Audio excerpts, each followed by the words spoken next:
The Journal is here at U.S. Army War College for its series, Your Tax Dollars at Work, and we're joined by Lieutenant Colonel Jacob McDougall. Thanks for joining us, Jake. Thanks for having me. I love a chance to talk about the War College.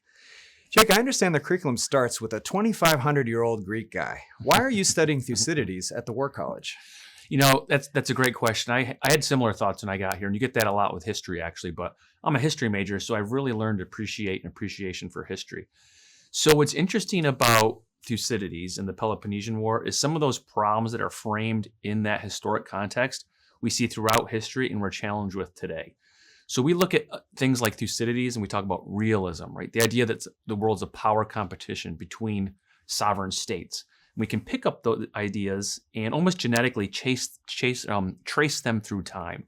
So Thucydides inspired a guy we learned about named Thomas Hobbes, who's an absolute classic with his book, The Leviathan, that talks about sovereign states and power. His thought gets picked up by people like Friedrich Nietzsche, and it even goes on to get picked up by individuals in the post-World War II era that we still will learn about today.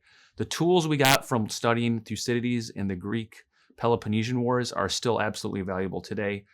We look at great power competition. It was Sparta versus Athens. That's been used to kind of frame the challenge the United States faces with China. And there's a great book on that too called The Thucydides Trap that we learned about too. On that point, if I understand Graham Allison's argument in that book, it seems as if great power competition is inevitable. Would you agree after this year of study? I'm sorry, great power conflict is great power conflict. So I would say what Graham Allison did was very interesting. He looked at 7 or 8 scenarios in my memory where there was a rising power and established power. And his analysis was that in the majority of those cases, say 80%, the parties went to conflict. The times when they did not, it took very deliberate statecraft to prevent them. So in his analysis, the norm is for conflict. So my lesson from that is when we're looking at rising powers like China, we need to use all tools available to the government to be able to enter into constructs and relationships with China to prevent great power competition. And the school's done a great job with that. They teach us leadership, they teach us history, they teach us international relations theory, and they give us all the tools we need to understand those power dynamics.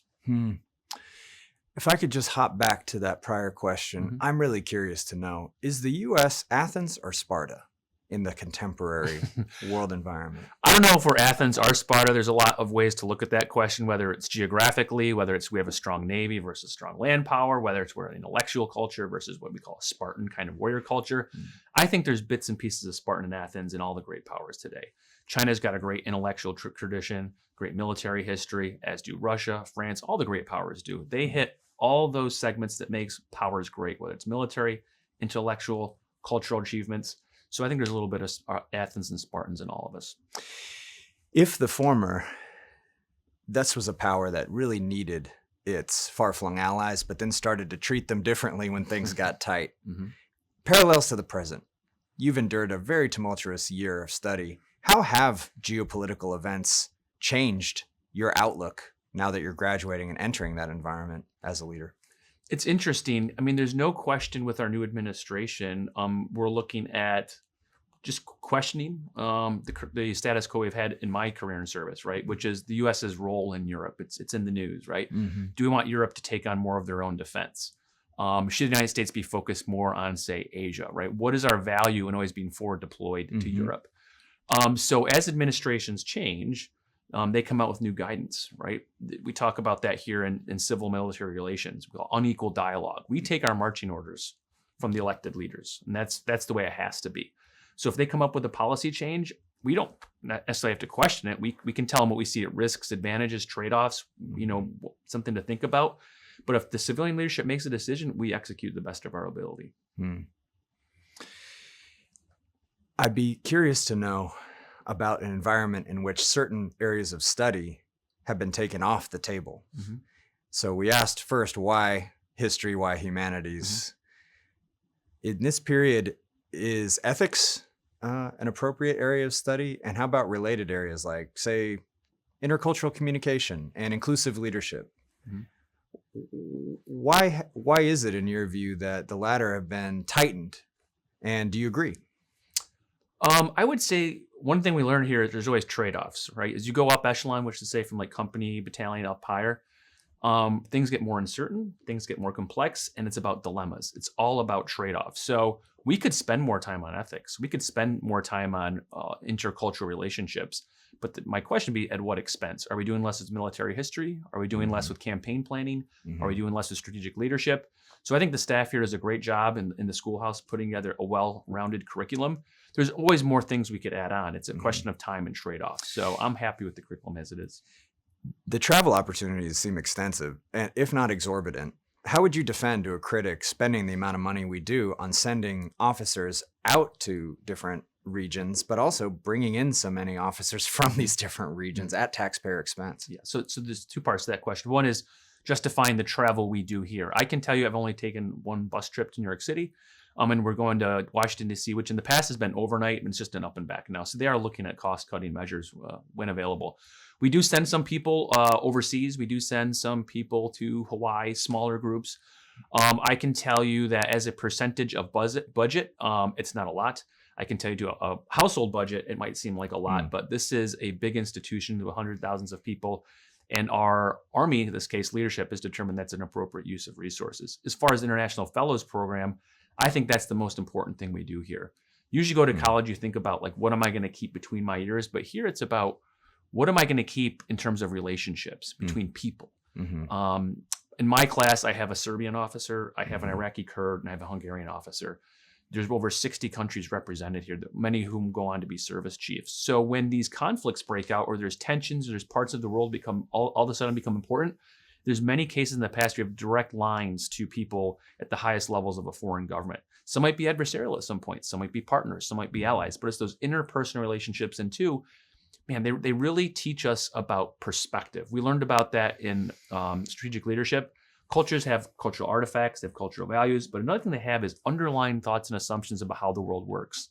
They're often unseen, but you experience it in seminar. When we're talking about the Iraq War, who better to talk about that than my Iraqi Kurd, right? We're talking about the use of land power. I have a Serbian air defender in my class who was on the other side, right? So it's fascinating to get those perspectives, and you can't do that remote. So I would say bringing them in is at the top of my line for a no-cut list in regards to international fellows. Understood. So chiefs of defense come out of that international population, out of our own American officers too.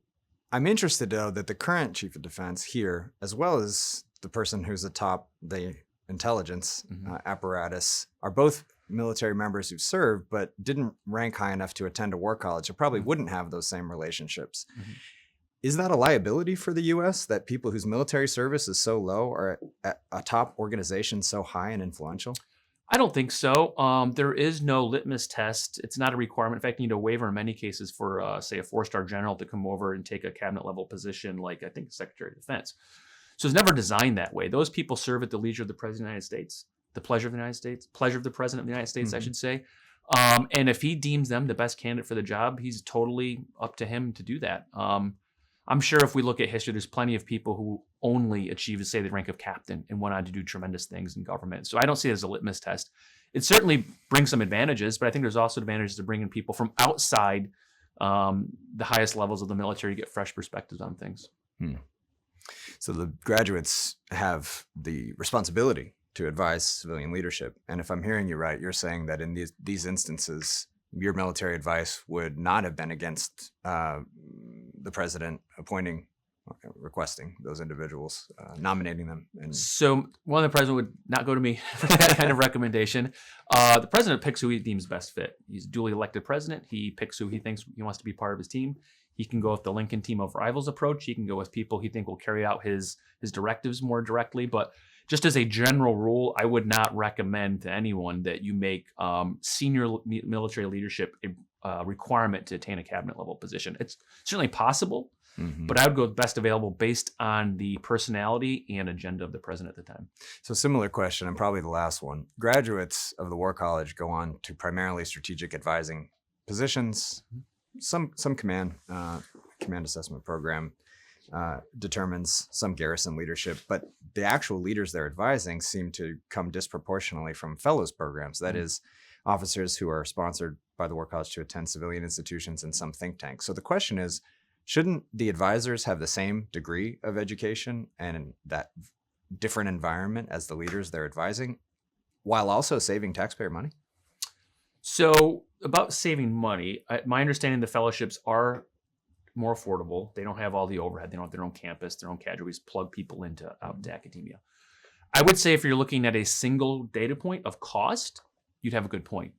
But I can tell you that only looking at cost is often not the wisest decision. If I were to say book a trip to Miami, tell my wife I got the cheapest room in Miami. I know what your experience has been, but I think that would not go over well. So if we look at cost as one factor for certainly, we should always value taxpayer money, the US dollar, everyone's competing for them. But like I said, you're missing out on the experience. Certainly there's wonderful benefits to being placed in an Ivy League or a high-level institution for a whole year to get college. But there's a lot you miss out on too. The Carlisle experiences they take it, a full year to connect with peers. I've met so many people in the highest levels of leadership here from my branch, military intelligence, my component, the Army Reserve, and active duty, who I'll have to work with all those people. You won't get that out in academia. So if you're looking at cost, sure, I see the point, but we're looking at more than just cost. Thanks for your assessment. And if you'd be willing, I'd love to take some questions from the audience we have gathered. Yes. Jake, can you just tell us, what are a couple of your big takeaways from this year at the Army War College? Sure. So I've spoken enough about the relationships. That's first and foremost. The second biggest thing, I think, is an appreciation for, as you go up echelon in the military, how uncertainty increases, complexity increases, and that you go from, tactical operational level, you have problems to solve, and here it's about dilemmas, right? It's a bunch of options. None of them are great. It's about trade-offs and risk. And then how do you advise your strategic leaders on those risks and trade-offs? Sometimes there's no easy way to get things done. So really, to recap, it's just the complexity, uncertainty, and dilemmas that exist at the strategic level.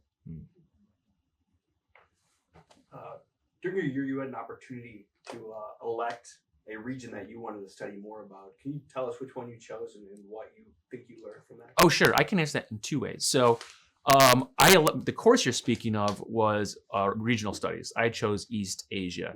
The big dominant player in there is, of course, the People's Republic of China. That kind of overshadowed a lot of the other countries. I'm always wanting to learn more about India, for example, right? But East Regional Studies, we did a lot of that. But then I did my SR topic on Angola, which is in Africa.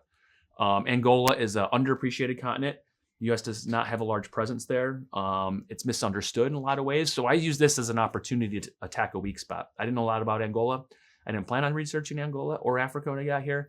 But after talking to our world-class faculty here, I found myself wanting to dig further into Angola and its relationship with the United States. Senator Colonel Jake McDougall, thanks again for joining us this morning. Pleasure. Thank you.